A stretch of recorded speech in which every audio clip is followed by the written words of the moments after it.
Today, your favorite question: why do narcissists cry at the movies? Especially when they are watching my videos. Actually, narcissists are not the only one who cry at movies. Psychopaths do too. And yes, there's a clear distinction between narcissists and psychopaths, although it is very probable that there is a genetic and neurobiological component in narcissism. There are no serious, rigorous studies that have substantiated this, period. Don't believe any of the self-promoting hype about gray matter and I don't know what else. It's all unmitigated nonsense. Watch the videos on this channel which refer to rigorous, vetted literature. Psychopaths, on the other hand, do have a genetic component. The disease is hereditary, or the problem is hereditary. I've been also asked if in psychopathy there are brain abnormalities. If in psychopathy there is a genetic component, why do I insist that it is not a mental illness? Because it's not enough to have a genetic component or even brain abnormalities. In many subtle ways, each brain is different to the other. The psychopath is born with a predilection to break the law. Any law. Psychopath is defiant and reckless and so on and so forth. Does it make the psychopath mentally ill? No. It makes the psychopath a criminal, contumacious, defiant, reckless, you name it. These are not mental illnesses. These are the hallmarks and the components of a character. Okay, so first of all, there's a distinction between the two. Narcissism is, at this stage, believed to be the outcome of upbringing in dysfunctional families, while psychopathy is more of a brain issue combined with genetics, combined, of course, with a conducive environment. But both of them cry at the movies. And today I'm going to try to explain to you why. Now, if you go online, there's like a bazillion videos about why narcissists cry at the movies. And some of them come up with pretty good points. And some of them are, of course, the inevitable nonsense by self-styled experts. But this is not how I tackle issues, as you know. What I do, I always try to embed the question in historical traditions in psychology, psychodynamic traditions, behaviorist traditions, social learning traditions, social learning theory traditions, and so on and so forth. I'm trying to use schools of psychology to explicate phenomena. So this is what I'm going to do today as well. Why do narcissists, myself included, of course, cry their hearts out at the movies? Are these crocodile tears, or are they the real thing? And if these tears are real, doesn't it indicate strongly that the narcissist does have empathy? He empathizes with the characters on the screen. Doesn't it tell us that narcissists are capable of accessing emotions? Otherwise, why are they crying? Same goes for psychopaths. Maybe this whole idea that psychopaths and narcissists are disempathic and emotionless, maybe this is just media hype. Maybe they're actually sweetie pies, the cutest ever, lovable, furry creatures. And we are just mistreating the poor things in all our videos and diatribes and vitriolic castigation. Well, I wouldn't go that far. And in a minute, we will delve into the psychodynamics of this pretty unusual and amazing phenomenon. Before I go there, I would like to answer two of your questions. The first question is, why do I upload a video a day? Because I'm trying to create a library. I'm trying to create a bookstore of videos. And when you go to a library, when you go to a bookstore, you don't have to read all the books in the library, and you don't have to purchase all the books in the bookstore. You can be selective, you can be choosy. And what I'm trying to do, I'm trying to create a library of thousands of videos so that every single one of you will find something of interest and watch. or not watch, but will find something to hold his or her attention.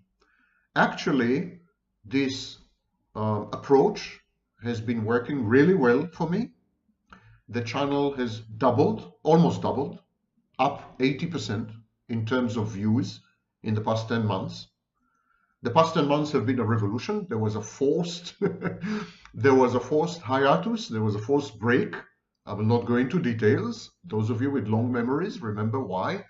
And then afterwards, the channel actually flourished and exploded. And views went up 80% and subscriptions went up 60%, all within 10 months. And I think this is owing to this approach of I'm going to provide you a video a day and you're very likely, keep visiting because you're very likely to find something which would interest you. Another thing I've done to help you with your odd and peculiar inability to find the search function on YouTube, every channel on YouTube has a search function unique to the channel. And this search function is on laptops, it's in the app, it is in the app. Work harder, do your homework, it's there, it's everywhere, it's on mobile devices.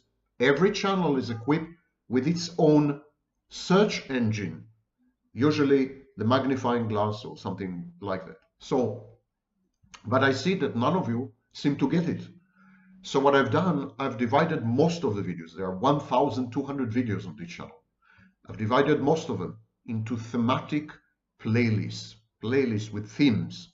So just go to the playlist, find your theme, scroll down the videos in the playlist, and you will usually find what you're looking for. Okay, these were the service announcements. Now, some general observations regarding film watching. They apply to every human being alive, and probably in the afterlife as well. When you watch a movie, you dissociate. You know this phenomenon when you're watching a horror movie and then something happens on the screen and you jump? This is called a startle reaction. The startle reaction is very common in post-traumatic conditions. For example, it's an integral part of PTSD. It's one of the criteria, one of the diagnostic criteria of post-traumatic stress disorder. So when you're watching a horror movie, you're mini traumatized. And this mini trauma creates dissociation. You dissociate reality, you forget about reality. All your focus, your mind, you're like a laser beam. You're inside the movie together with all the other characters. And then something happens, unexpected, abrupt, sudden, and you jump. So any and every viewer, anyone who is watching a film, even a theater play, dissociates. Dissociation is how we watch movies. We cut off reality. We repress it. We ignore it, and we are focused on the screen. This happens to healthy people, normal people, not only to narcissists. But of course, because the narcissist is anyhow post-traumatized and anyhow dissociative, the narcissist's reaction to a movie would be much stronger than that of a healthy and normal person. And one of the main reasons this happens is because a movie is a mirror. Have you ever thought about this? A movie is a screen. Every screen is a potential mirror. This is not Saint-Vaknin. This is Jacques Lacan.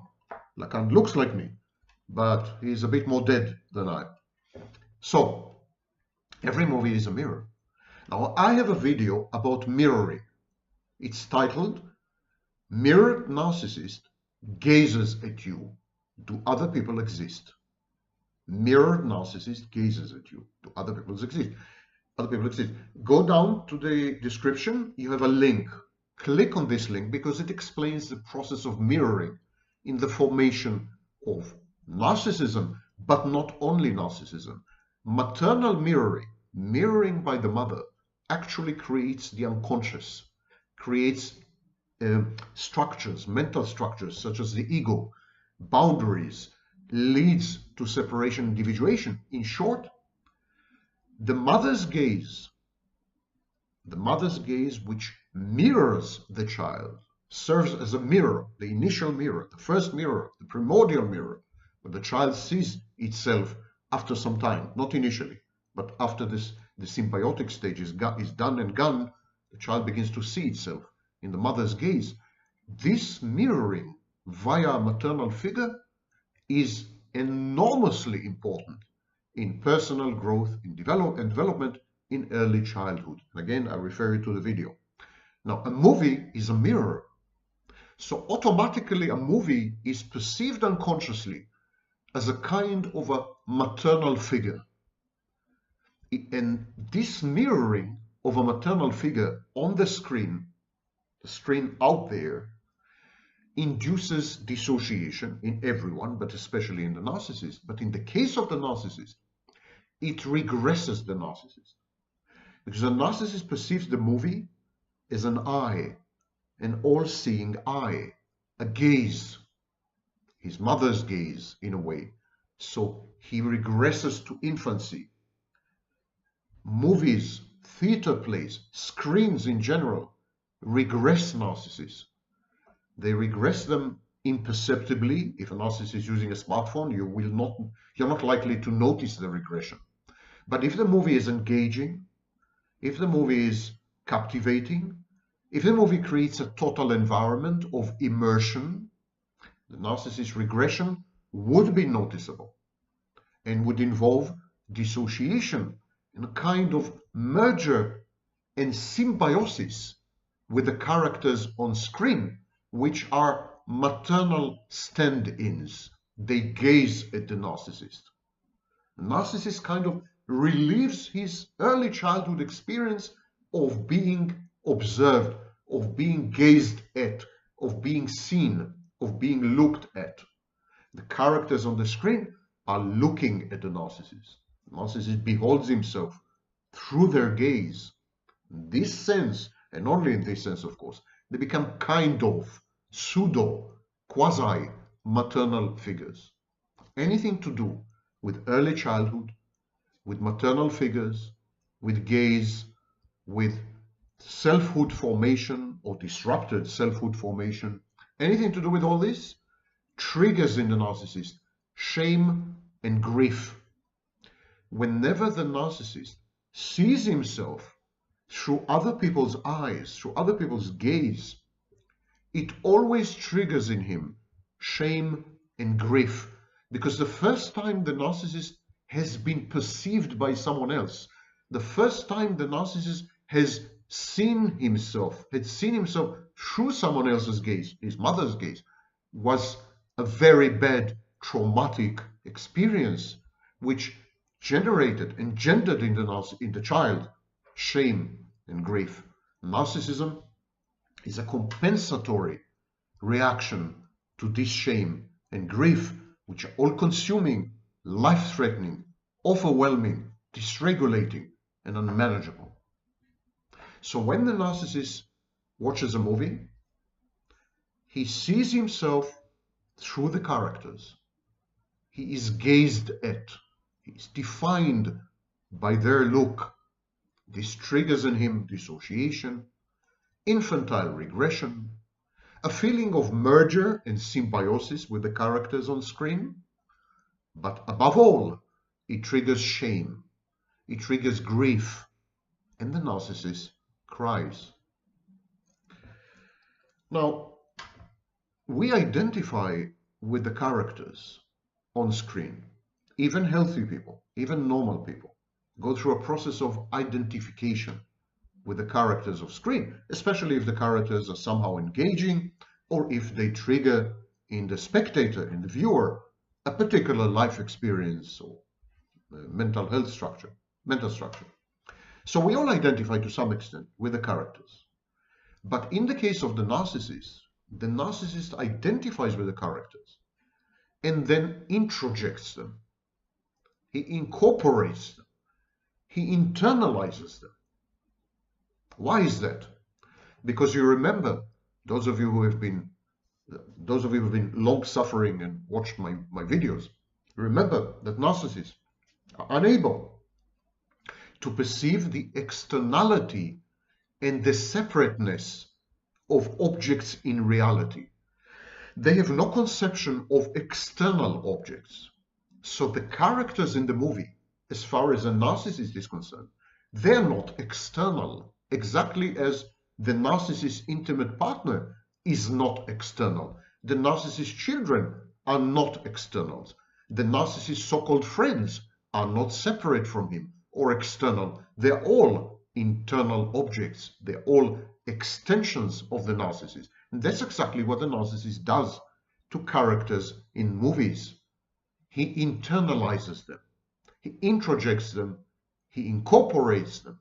He renders them. He converts them into internal objects. The movie takes place inside the narcissist's mind, not out there on the screen. Again, this triggers infantile regression to the pre-separation phase. The narcissist creates a symbiosis with the characters on the screen. He merges with them. He fuses with them. They become manipulable avatars, figments inside his seething mind. And then he bonds with them in this particular bizarre way, actually bonding with himself, of course, with this internal space where everything is taking place, including the movies that he is watching.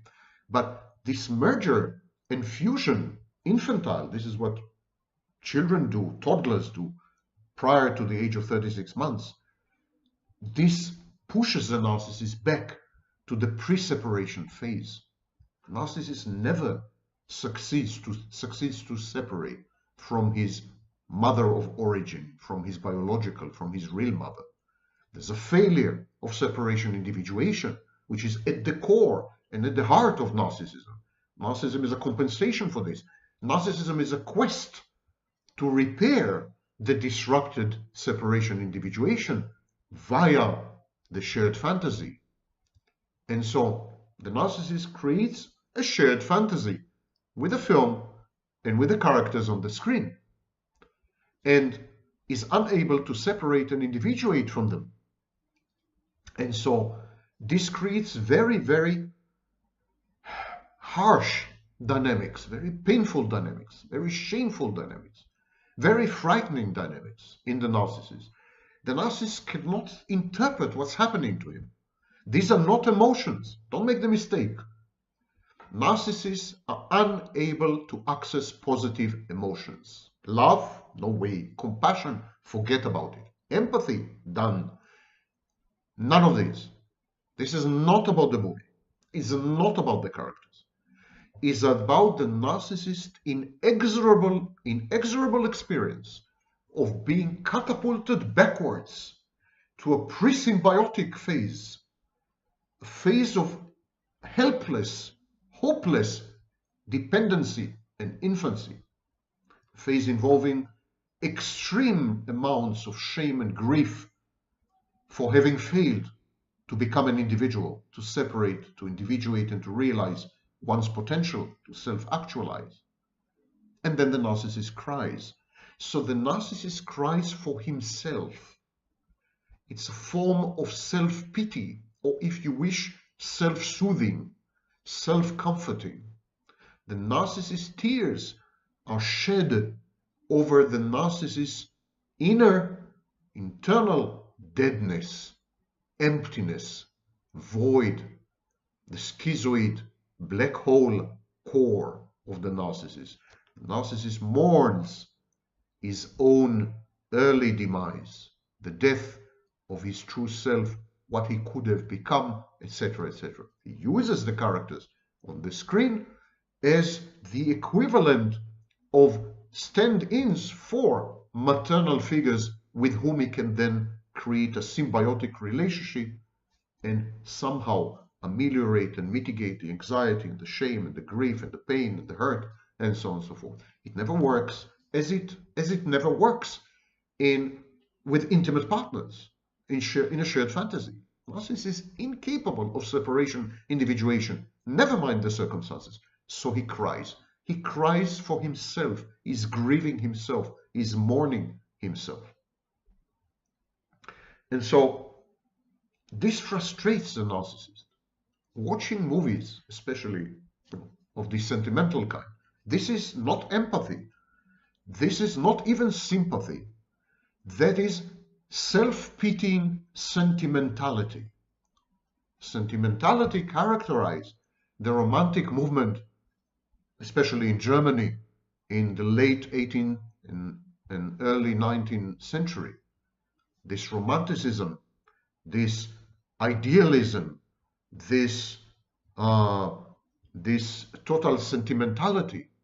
You had people like Adolf Hitler, who was born into the romantic idealistic movement and who would cry. Hitler would cry at the movies over his dogs. I mean, because he was sentimental. Hitler was not known, may I remind you, for his overwhelming empathy. Ask any Jew. So there's a lot of frustration here. Frustration because the narcissist feels that he is out of control. There's a loss of control.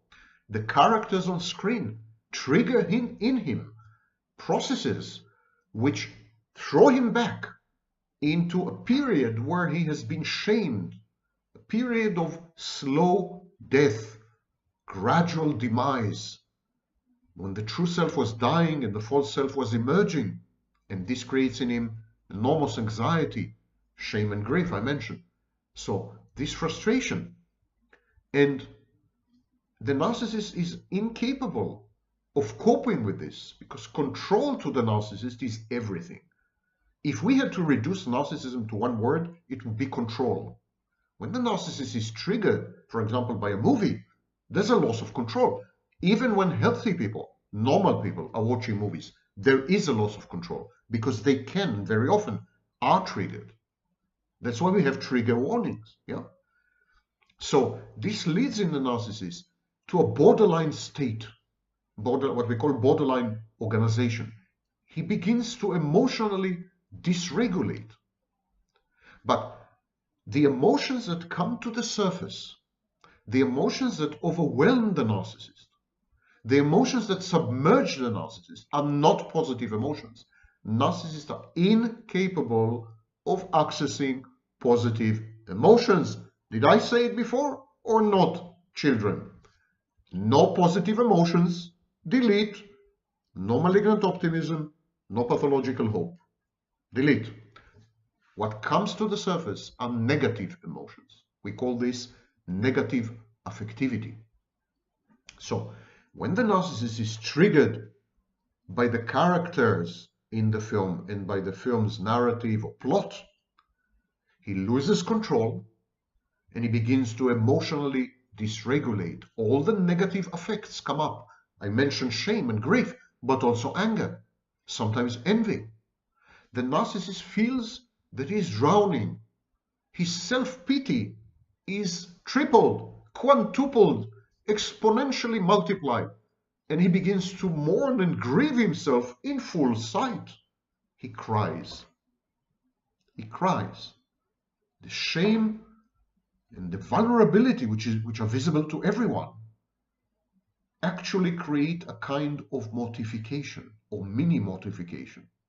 When narcissists watch movies, especially the kind of movies that trigger them, they are mortified because that's a public act. Even when the narcissist is alone with the movie, even the narcissist watches a film all by himself, there are characters out there. The film is full of characters, full of people, full of actors and actresses. And remember, the narcissist can't tell the difference between external and internal. So as far as he's concerned, it's a public shaming. His tears shame him, humiliate him, expose his vulnerabilities and weaknesses which he holds in deep contempt. There's self-disdain, self-loathing, self-hatred there that are triggered by all these behaviors. And it creates instant mortification. It's not only a challenge to the narcissist's grandiosity, but it is the self-perceived public humiliation in front of, as I said before, the equivalent of maternal figures. A lot of self-pity. The tears have another function. They signify real distress, real anxiety, terror even, at the loss of control entailed by the triggering.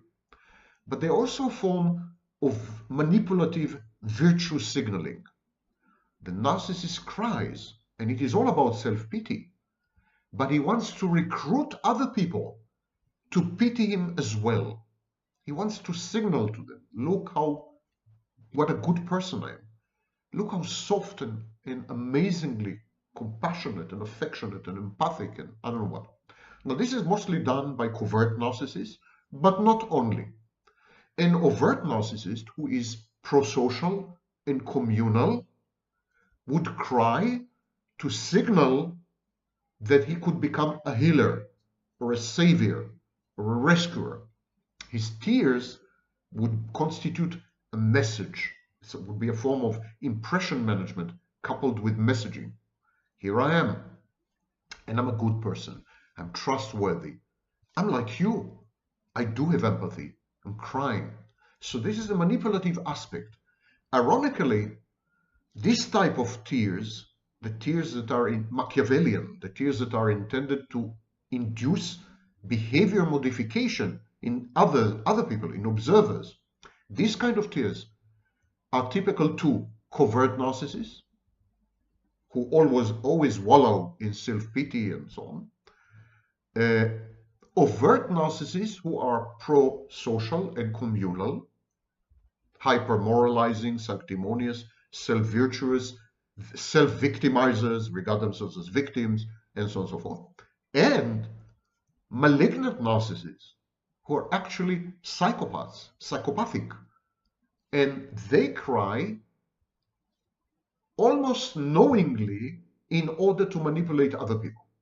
They realize the power of tears to motivate other people to alter behavior or to engage in new behavior, which are conducive to the goals of the malignant narcissist. Remember, malignant narcissist is a hybrid, a wonderful, tasty hybrid between psychopath and narcissist. So this in a nutshell is why narcissists cry at the movies. I hope I didn't make you cry in this video. And if I did, it was not in order to manipulate you.